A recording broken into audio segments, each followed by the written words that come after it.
하나님께서 우리에게 주신 말씀은 마태복음 21장 33절에서 46절 말씀입니다. 마태복음 21장 33절에서 46절 말씀, 신약 페이지 36페이지입니다. 다 찾으신 줄 알고 제가 대표로 봉독하겠습니다. 다른 한 비유를 들으라. 한 집 주인이 포도원을 만들어 산울타리로 두르고 거기에 죽자는 틀을 만들고 망대를 짓고 농부들에게 새로 주고 타국에 갔더니 열매 거둘 때가 가까움에 그 열매를 받으려고 자기 종들을 농부들에게 보내니 농부들이 종들을 잡아 하나는 심히 때리고 하나는 죽이고 하나는 돌로 쳤거늘 다시 다른 종들을 처음보다 많이 보내니 그들에게도 그렇게 하였는지라. 후에 자기 아들을 보내며 이르되 그들이 내 아들을 존대하리라 하였더니 농부들이 그 아들을 보고 서로 말하되 이는 상속자니 자 죽이고 그의 유산을 차지하자 하고 이에 잡아 포도원 밖에 내쫓아 죽였느니라. 그러면 포도원 주인이 올 때 그 농부들은 어떻게 하겠느냐? 그들이 말하되 그 악한 자들 진멸하고 포도원을 제때에 열매를 바칠 만한 다른 농부들에게 새로 줄지니이다. 예수께서 이르시되 너희가 성경에 건축자들이 버린 돌이 모퉁이의 머릿돌이 되었나니 이것은 주로 말미암아 된 것이요 우리 눈에 기이하도다 함을 읽어본 일이 없느냐. 그러므로 내가 너희에게 이르노니 하나님의 나라를 너희는 빼앗기고 그 나라의 열매 맺는 백성이 받으리라. 이 돌 위에 떨어지는 자는 깨지겠고 이 돌이 사람 위에 떨어지면 그를 가루로 만들어 흩으리라 하시니 대제사장들과 바리새인들이 예수의 비유를 듣고 자기들을 가리켜 말씀하심인 줄을 알고 잡고자 하나 우리를 무서워하니 이는 그들이 예수를 선지자로 알미더라. 아멘.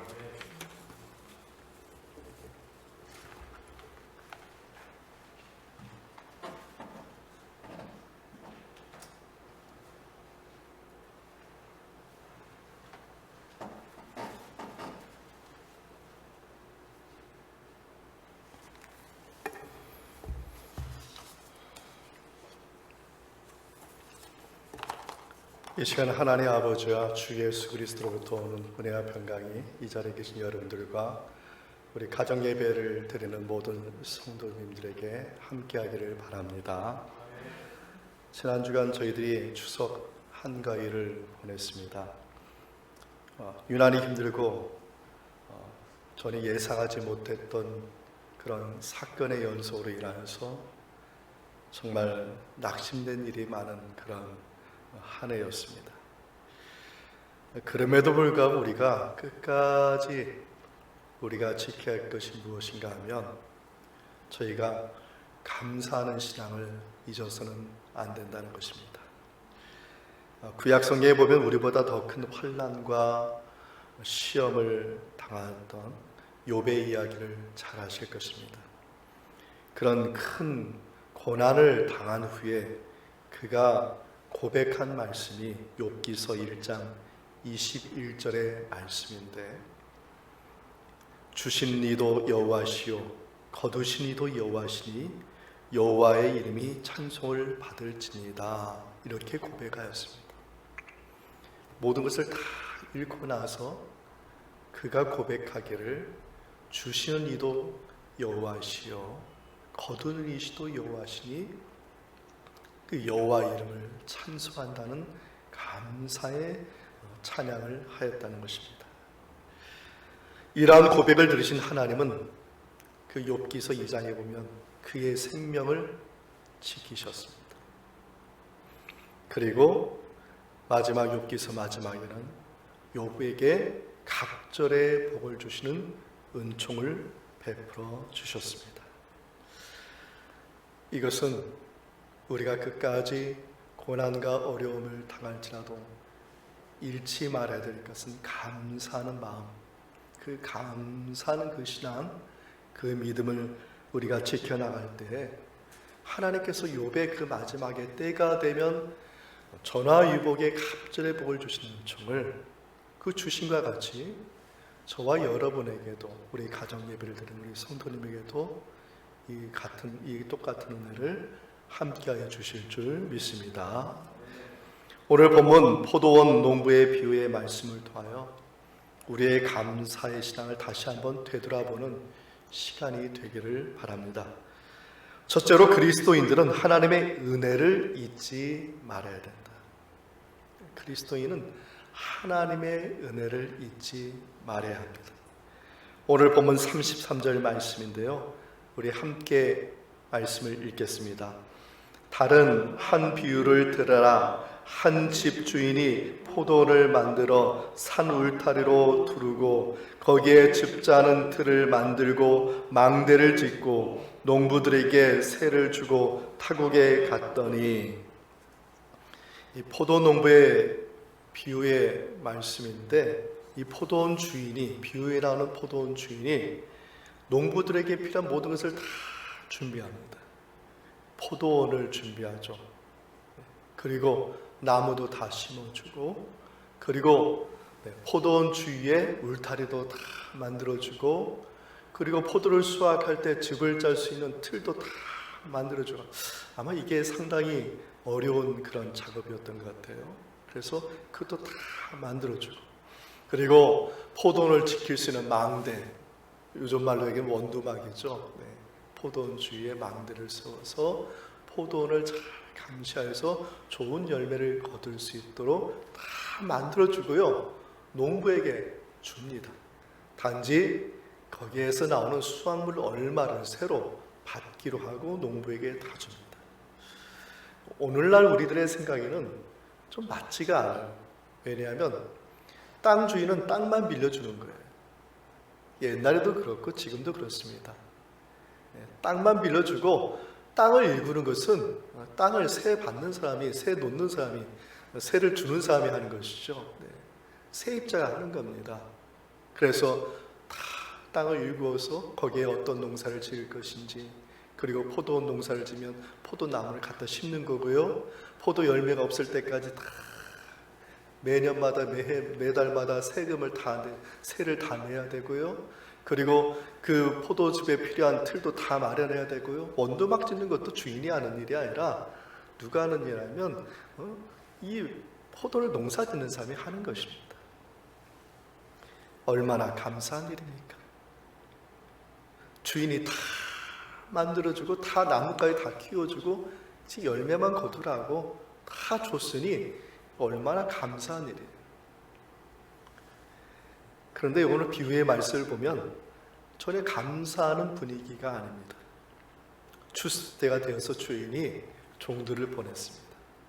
종들을 보내서 주인은 기대했죠. 좋은 열매를 가져올 거라 생각했더니 이 포도원에서 농사짓는 이 농사꾼들이 이 주인이 보낸 종들을 때리고 돌로 치고, 그리고 그 중에 몇 명은 또 죽이고, 주인이 이해가 안 가는 것이죠. 또 두 번째 더 많은 종들을 보냈어요. 그랬더니 이 농부들이 똑같이 쳐 죽이고 돌로 치고 매질하고, 그래서 돌려보냈다는 것이죠. 그래서 주인이 아무래도 안 되겠다 싶어서, 그럼 내 아들을 보내야지. 내 아들을 보내면 이 사람들이 존대하겠지. 이 은혜를 베푼 사람이니까. 그래가지고 그 아들을 보냈더니 이 포도원 농사를 짓는 이 농부들이 아들을 없애면, 그 당시 법률에 의하면 그랬던 것 같아요. 주인의 아들이 없으면, 주인의 상속자가 없으면 그 밭에 소유하는 사람이 누구가 되냐면 그 밭을 경쟁하는 사람이 소유권이 됐나 봐요. 그러니까 이 농부들이 아들을 죽여요. 참 끔찍한 일이죠.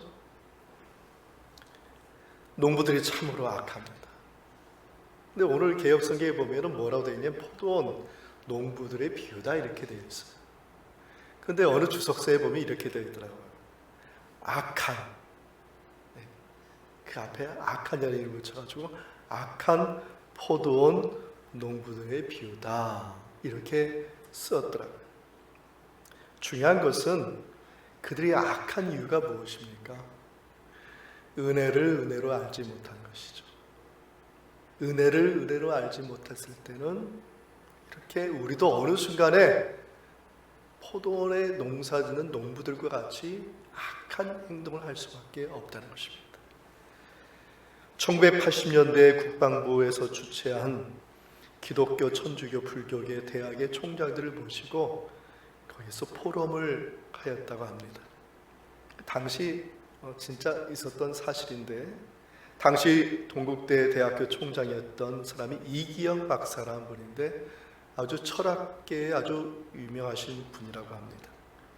이분은 벨기에에 가서 원효 사상을 연구하여서 철학 박사를 받았는데, 이 사람이 그 당시에 연단에 서자마자 뭐라고 말을 했냐면 이렇게 말을 했다고 합니다.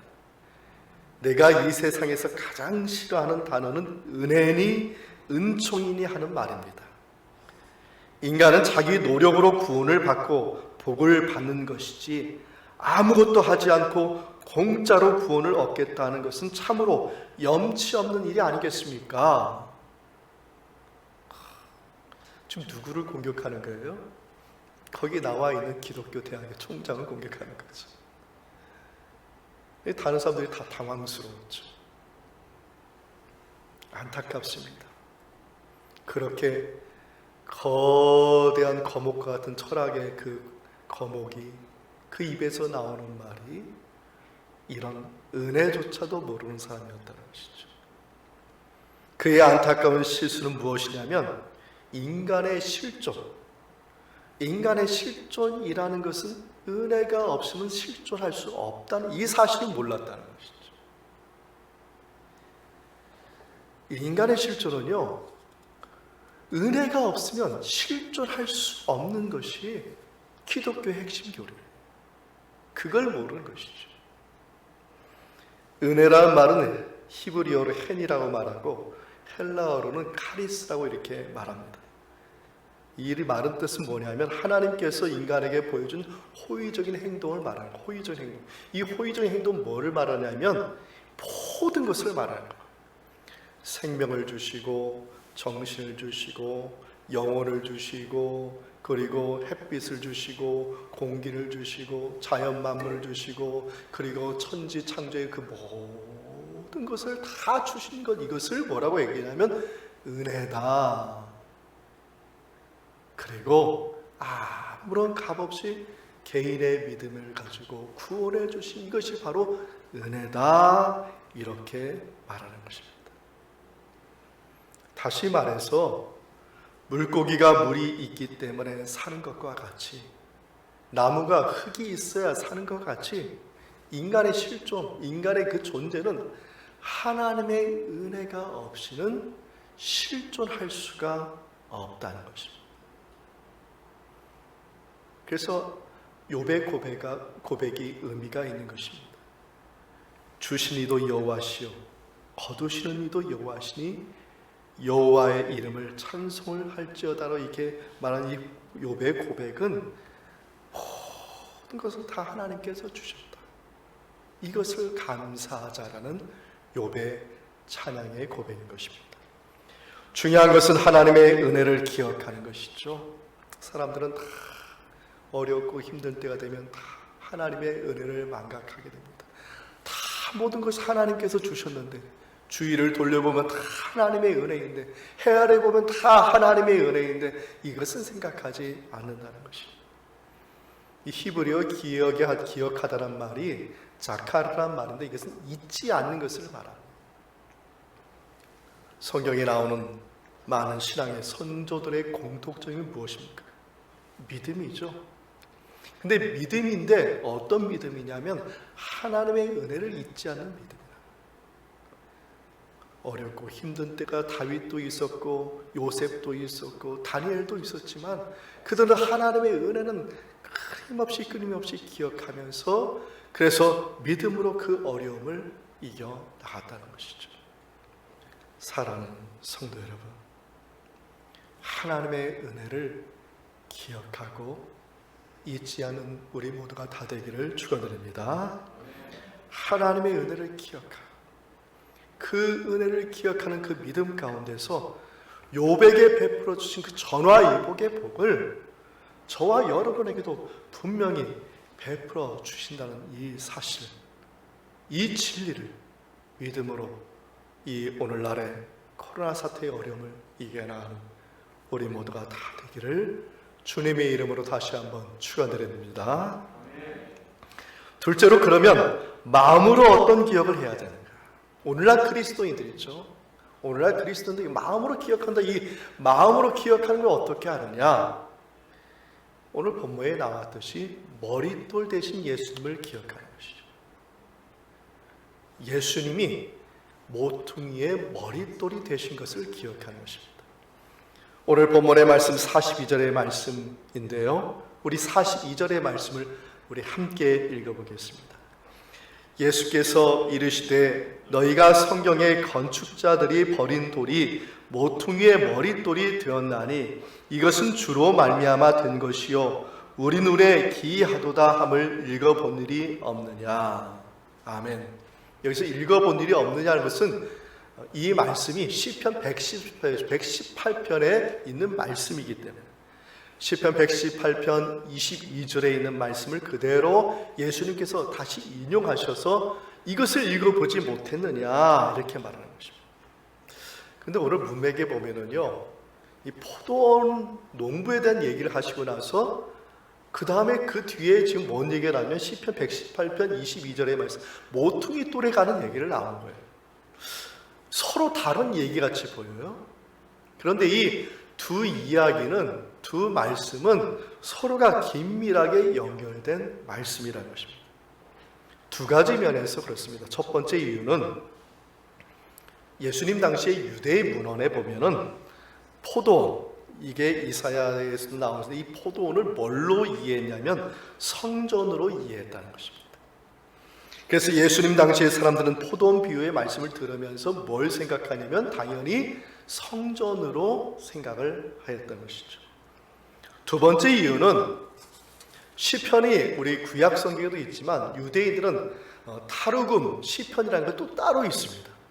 이 타르굼 시편이라는 것은 제2성전기, 그러니까 제2성전기 수르바벨 성전이 이룩되고 나서 건축되고 나서 그 이후부터의 제2성전기 시대인데 이 제2성전기 시대에 이 타르굼 시편에는 시편 118편을 뭘로 썼냐면은 시편 118편의 말씀을 보면은 건축자들이 버린 돌이다 이렇게 되어 있지만 타르굼 시편에는 뭐라고 써 있냐면 건축자들이 내버린 그 아들이다 이렇게 기록을 하였습니다.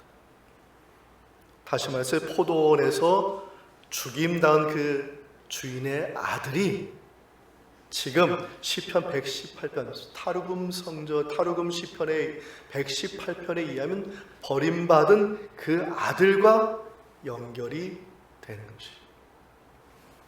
그래서 그 당시의 사람들은 이 시편 118편을 뭘로 이해했냐면 메시아에 대한 시편 말씀으로 이해를 하였던 것입니다. 당시의 사람들은 포도원은 성전으로, 그리고 시편 118편의 말씀 메시아로, 그래서 이 포도원 농부의 비유와 시편 118편의 메시지 이 말씀에서 동일하게 주는 말씀은 뭐냐면 결국은 뭐냐면 포도원 농부들, 건축자들, 다시 말해서 종교 지도자들이 누구를 버렸느냐? 메시아 대신 예수님을 버렸다라는 이 말씀을 하는 것입니다. 그래서 메시아 된 예수님을 버렸으니 결국은 뭐가 왔습니까? 포도원 농부들이 아들을 버렸을 때 그 포도원에 심판이 임했죠. 마찬가지로 예수님을 버리고 나서부터 어떤 일이 일어나냐? 바로 심판과 멸망이 있게 된다는 말씀으로 이어지는 것입니다. 제주도에는 이기품 목사님의 선교 기념관이 있습니다. 이기품 목사님은 1907년에 우리나라에서 최초 7명의 목사님 중에 한 분이십니다. 이분은 주먹을 쓰는 깡패였습니다. 마포 삼열 선교사님에게 돌을 던져서 선교사님 얼굴에 큰 흉터를 남긴 사람이 바로 이기품 깡패였습니다. 그런데 이 사람이 그런 악행을 저지르고 집에 가서 꿈을 꾸는데 갑자기 꿈속에서 기풍아 내가 왜 나를 박해하느냐 주님의 음성을 들은 거. 그래서 그가 즉시 회개하고 나서 그가 세례를 받고 신학교를 졸업하고 그래서 그가 목사가 되어서 어디를 선교했냐면 제주도를 선교하게 된 것입니다. 제주도를 선교하는 데 있어서 쉽지 않았을 것입니다. 왜 그러냐면 다 바다로 둘러싸이는 외딴 곳이고, 특별히 제주도는 우상 숭배를 많이 하는 그런 곳이었습니다. 그러니 얼마나 고초가 심했겠습니까? 이렇게 깡패 같은 사람도 매를 맞기도 하고, 이렇게 듬직한 사람도 때로는 병들어서 쓰러질 지경이었다는 것이죠. 그럼에도 불구하고 그러한 영적인 어두운 땅에 예수님의 복음을 전하여서, 그래서 오늘날 제주도에 예수님 믿는 교회들이 많은 이유가 바로 이기풍 목사님께서 선교하신 그 열매라고 할 수 있습니다. 스가랴서 4장 6절에 보면 만군의 여호와께서 말씀하시되 이는 힘으로 되지 아니하며 능력으로 되지 아니하고 오직 나의 영으로 되는다고 이렇게 말씀하셨습니다. 정말 이기풍 목사님께서 정말 그 악조건의 그 제주도에서 선교 사역을 감당한 것은 사람의 힘과 능력이 아니라 하나님께서 그를 도와주시고 붙잡아 주셨기 때문에 그가 선교 사역을 감당할 수가 있었던 것이죠. 이기풍 목사님이 선교 사역에 가면은 이 목사님과 사모님 윤함의 사모님인데, 이 사모님이 두 분이서 유언을 남기신 유언장의 첫 페이지가 다음과 같은 글로 쓰여져 있다고 합니다. 그 유언장의 첫 머리에 이렇게 쓰여져 있습니다. 5분 이상 예수님을 잊지 말라.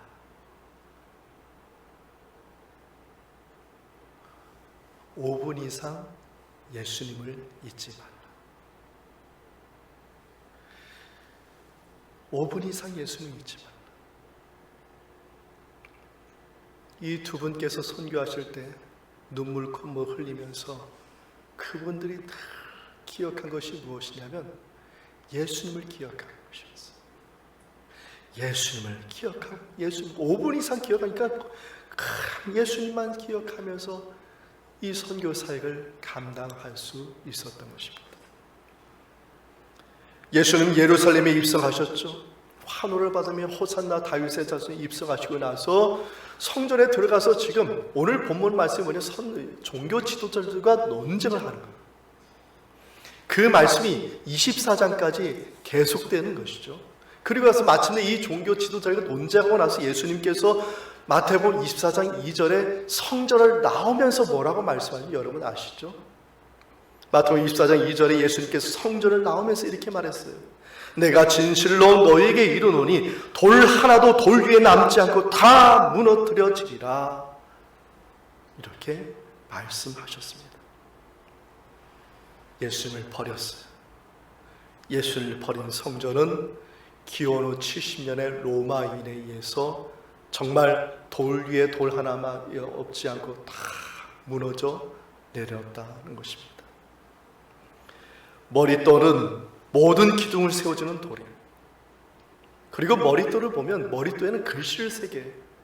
뭔 글씨를 새기냐면 그 건물의 소유주를 새긴다는 것이죠. 예수 그리스도의 이름이 새겨지지 않은 성전은 무너지게 된다는 것입니다. 하나님은 그리스도인의 마음에도 성전을 세우셨습니다. 그리고 마음의 성전도, 우리 마음의 성전도 똑같습니다. 예수 그리스도가 머릿돌이 되지 않고 예수 그리스도의 이름이 새겨지지 않으면 그 성전은 무너지고 만다는 것입니다. 앞서 말씀드린 이기풍 목사님과 윤함의 사모님의 유언의 첫 말씀을 우리도 기억해야 됩니다. 우리는요, 날마다 시험이 들고 성전이 무너지고 날마다 시험 들고 넘어뜨리고, 그러나 그 성전이 무너지지 않는 비결이 있습니다. 무엇입니까? 5분 동안, 5분 이상 예수님을 잊지 않는 것. 사랑하는 성도 여러분, 여러분 안에 정말 주님이 세우신 그 성전이 있기를 축원드립니다. 날마다 그 성전을 생각하시고 5분 이상 그 예수님의 이름을 잊지 마십시오. 그래서 산돌 대신 그 예수님과 연결된 주님의 신비로운 그 전이 세워질 때 베드로전서 2장 9절에 뭐라고 했냐면 그 마음의 성전에 있는 너희들은 누구냐는 것이죠. 마음의 성전에 서 있는 너희들은 누구냐? 베드로전서 2장 9절에 말합니다. 너희는 택하신 족속이요 왕같은 제사장들이요 거룩한 나라요 그의 소유가 된 백성이라고 말씀하고 있는 것입니다. 사랑하는 성도 여러분, 저와 여러분의 마음의 성전이 다시 한번 예수의 이름으로 세워지기를 바랍니다. 그리고 정말 내 마음이 무너진 것 같다면 그 예수의 이름을 붙잡으십시오. 그 예수의 이름을 마음에 새기십시오. 그 예수님의 이름을 의지할 때 여러분의 무너진 성전이 다시 회복이 될 뿐만 아니라 저와 여러분에게 정말 살아계시는 주님의 역사하시는 주님의 은총이 나타날 줄 믿습니다. 마지막으로 예수님이 머릿돌이 되시면 어떤 은혜가 있을까요? 그리스도의 삶에 열매가 맺게 된다는 것입니다. 오늘 본문 43절의 말씀을 우리 함께 읽겠습니다. 그러므로 내가 너희에게 이르노니 하나님의 나라를 너희는 빼앗기고 그 나라의 열매 맺는 백성이 받으리라. 아멘. 이 본문에서 열매라는 것에 좀 포커스를 맞추고 싶습니다. 열매라는 의미는 무엇일까요? 여러 가지 생각할 수 있지만 마태복음에서 말한 열매, 물론 성경 여기저기 열매란 말이 많이 있어요. 그러나 저는 오늘 본문에 마태의 그 공동체에 전할 때 그 열매의 의미는 분명하다 봅니다. 마태복음에서 말하는 열매를 말하는 것이죠. 그럼 마태복음에서 말하는 열매는 무엇일까? 그것은 의를 말합니다.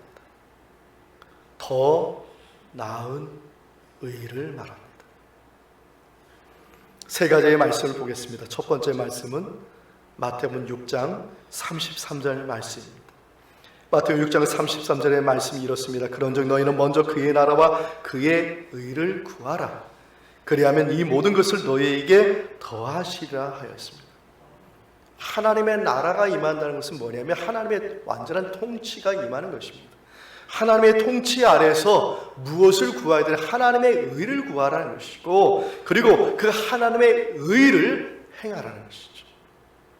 그러니까 일반적인 의가 아니라 하나님의 의는 더 나은 의를 말하는 것이죠. 두 번째 말씀은 마태복음 5장 20절 말씀인데 예수님께서 단언하신 말씀이에요. 그러니까 하나님의 의에 이르는 그 단언하신 말씀인데 마태복음 5장 20절의 말씀 제가 읽겠습니다. 내가 너희에게 이르노니 너희 의가 서기관과 바리새인보다 더 낫지 못하면 결코 천국에 들어가지 못하리라. 더 나은. 지금 열매라는 것은 뭐냐면 유대인들에게 말하는 거예요. 유대인들에게 말하는 열매는 뭐냐면 더 나은 의를 말하는 거예요. 바로 그 더 나은 의를 어떻게 하느냐? 행하라는 것입니다. 많은 사람들은 예수님 믿고 신앙생활 하게 되면 어떻게 변질이 되냐면 갑자기 자기가 하나님이 되고 자기가 예수님이 돼요. 그렇게 하지 말라는 거죠. 하나님의 의를 행하는 삶이 되어야지 하나님이 되려는 그런 종교 지도자가 되지 말라는 거예요. 지금 마태복음에서는 그 의를 행하라고 말합니다. 의를 구하고 행하라고 말하는 것이죠. 세 번째 말씀은 마태복음 5장 48절의 말씀인데요. 마태복음 5장 48절에 이렇게 말합니다. 그러므로 하늘에 계신 너희 아버지의 온전하신 것 같이 너희도 온전하라. 하나님의 의같이 너희도 온전한데 하나님이 그 의를 행하신 것 같이 너희도 어떻게 하라고요? 행하라. 이런 말씀을 하고 있는 것입니다. 이 말씀을 집중해서 보여준 말씀이 바로 여러분이 잘 아는 마태복음 19장에 나오는 부자 청년의 이야기입니다. 부자 청년은 한 청년의 이야기가 아니라 유대인을 대표하는 것이고 종교 지도자를 대표하는 거예요. 이 사람이 부자일 뿐만 아니라 스스로 율법으로 완전한 사람이었어요. 그가 예수님께 와서 묻죠. 무슨 선한 일을 하여 영생을 얻으리까? 예수님 말했어요. 십계명을 말했더니 자기는 다 행하였습니다. 더 부족한 거 있습니까? 그렇게 말을 하니까 예수님께서 마지막에 부자 청년에게 말한 것이 마태복음 19장 21절 말씀인데요. 예수님께서 말씀하셨어요. 내가 온전하고자 할진대, 하나님과 같이 되려고, 하나님의 의같이 가서 내 소유를 팔아라. 하나님 같이 되려고 하지 말고 그 의를 행하는 자가 되라는 것이죠. 내 소유를 팔아 가난한 자에게 주라. 그리하면 하늘에서 보화가 내게 있으리라. 그리고 와서 나를 따르라. 이 부자 청년은 이 예수님의 말씀을 듣고 근심 걱정에 쌓여서 돌아갔다 이렇게 말하고 있습니다. 이 부자 청년의 이야기는 뭐냐면은 의를 행하는 것이 무엇이고 열매를 맺는 것이 무엇인지를 가르쳐 주는 것입니다. 의를 행하는 것이 무엇이고 열매를 맺는 것이 무엇이냐? 그것은 의를 행하는 것인데, 의를 행하는 것은 무엇이냐? 자기가 하나님이 되려 하는 것이 아니라, 자기가 하나님이 되는 것이 아니라 하나님의 그 의를 내가 삶 속에서 그것을 행하는 것인데, 그 하나님의 의는 뭐냐? 하나님의 뜻을 따르는 것인데, 그 하나님의 뜻은 뭐냐? 바로 예수님을 따르고 믿는 것이다라는 것이죠. 예수님의 제자가 되는 것. 예수님께서 마지막에 부자 청년에게 한 말이 뭡니까? 나를 따르라. 결국은 마태복음에서 말하는 더 나은 의는 뭐냐면 하나님의 뜻을 따라서 예수님을 따라가는 것이고, 모퉁이의 머릿돌 대신 예수님을 의지하는 것이 바로 이것이 더 나은 의이고 열매 맺는 삶이라는 것입니다. 여러분, 마태복음 7장 18절에는 좋은 나무의 얘기가 나옵니다. 이 좋은 나무의 얘기를 보면은 18절의 말씀이 이렇게 되어 있죠. 좋은 나무가 나쁜 열매를 맺을 수 없고 못된 나무가 아름다운 열매를 맺을 수 없다고 이렇게 말하고 있는데, 성경은 계속해서 무엇을 말하냐면은 열매를 맺으려고 하지 말라. 성경은 계속해서 뭘 얘기하냐면 좋은 나무가 돼. 좋은 나무. 구약에서의 좋은 나무의 의미는 어떻게 사용되냐면 성전을 의미해요. 성전 시편의 말씀은 백향목과 종려나무가 성전에 심겨져 있는 것과 같이 바로 그냥 구약에서의 좋은 나무가 되는 것, 이것은 바로 성전에 있는 것이고, 시편 1편의 말씀과 같이 하나님의 말씀을 묵상하는 거예요. 바로 하나님의 말씀을 묵상하고 성전에 있을 때 바로 좋은 나무가 되는 것이고, 그 좋은 나무가 되었을 때 어떤 열매가 맺느냐? 시편 1편 3절의 말씀이죠. 그는 시냇가에 심은 나무가 철을 따라 열매를 맺으며 그 잎사귀가 마르지 않은 것 같으니 그가 하는 모든 일이 다 형통하리로다. 아멘. 신약에서의 좋은 나무는 뭘까요? 말씀이시고 성전이신 예수님을 믿고 따르는 것입니다. 말씀이시고 성전이신 예수님을 믿고, 성경은요 계속해서 좋은 나무, 믿음의 나무로 계속해서 있을 것을 얘기합니다. 그래서 그 믿음의 나무, 성전을 모시고 말씀을 묵상하는 그 나무로서, 좋은 나무로서 그 성전 앞에 있는 너희들을 두고, 베드로전서 2장 5절 말씀이 바로 산돌 같은 바로 예수님께 연결될 때 신령한 짐으로 되어지고, 베드로전서 2장에 바로 너희들이 바로 택함 받은 족속이요 거룩한 제사장이 된다라고 이런 말씀을 하는 것입니다. 사랑하는 성도 여러분, 마음의 성전을 받은 우리는요 한 교회입니다. 우리가 산돌이신 예수님께 연결하면 우리의 마음의 성전도 세워지고 우리들의 아름다운 성전도 세워질 줄 믿습니다.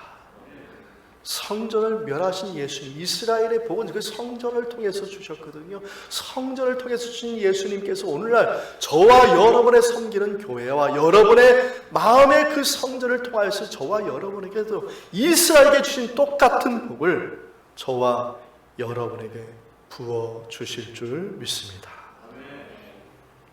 열매를 맺으려 하지 마시고요. 열매가 없다고 그것 때문에 후회하지 마시고요. 성경은 계속해서 말합니다. 좋은 나무, 믿음의 나무가 되는 것. 믿음의 나무로 내가 있으면은 하나님께서 때가 되면 열매를 거두게 하시는 놀라운 은총을, 요백의 때가 되면 갑절의 복을 주신과 같이 이스라엘 백성들에게 주신 그 여호와 일의 복을 저와 여러분에게도 주실 줄 믿습니다. 말씀을 마치겠습니다. 미신과 신앙의 차이가 무엇인 줄 아시겠습니까? 미신은요, 나는 안 바뀌면서 하나님을 바꾸려는 것이 미신입니다. 미신적이다, 이 말은 뭐냐면 나는 안 바뀌어요. 하나님을 바꾸려는 거예요. 오늘 본문에 하나님을 바꾸려던 비유에 나온 사람들이 있죠. 포도 농부들이 바로 주인의 마음을 바꾸려고 하지 않았습니까? 모퉁이의 돌이 되신 예수님을 버린 건축자들, 종교 지도자들 누굽니까? 미신적인 사람. 나는 안 바뀌고 하나님을 바꾸려는 사람. 신앙은 무엇입니까? 신앙은 하나님의 뜻대로 나를 바꾸는 사람. 우리는 우리가 있는 삶의 자리는 신앙의 자리. 우리는 그 신앙의 자리에서 하나님의 뜻대로 나를 변화시키는 것이죠. 하나님은 일을 행하시되요 만세전부터 다 계획하시고 예정하시고 행하시는 분이십니다. 할렐루야. 바로 그 믿음을 우리가 안고 있다면 내가 변화되지 않을 수가 없습니다. 왜냐하면 만세전부터 하나의 오차도 없이, 하나의 정말 실수 없이 행하신 주님의 예정하심이 있다는 것을 내가 믿고 있다면, 나를 향한 하나님의 사랑과 은혜가 있다면 나를 바꿔야죠. 사랑하는 성도 여러분, 모든 것을 준비하시고 아무 대가 없이 주시는 주님의 은총이 정말 여러분의 지키는 그 신앙의 자리에서 이러한 은총을 받는 저와 여러분 되기를 축원드립니다. 마지막으로 당부드립니다. 하나님의 은혜를 기억하십시오. 우리 안에 주님의 성전이 있습니다. 모퉁이의 머릿돌이신 예수님을 5분이라도 망각하지 마십시오. 그리고 열매가 없다고 감사가 멈추는 것이 아니라 내가 믿음으로 신앙으로 좋은 나무 된 것을 감사할 수 있는 저와 여러분의 삶 가운데 주님의 도우심으로, 역사하심으로 우리 모두에게 좋은 열매를 맺으시는 주님의 은총이 함께할 줄 믿습니다. 이러한 주님의 은총이 예수 그리스도 안에서 여러분의 마음과 생각을 지키시기를 바랍니다. 아멘.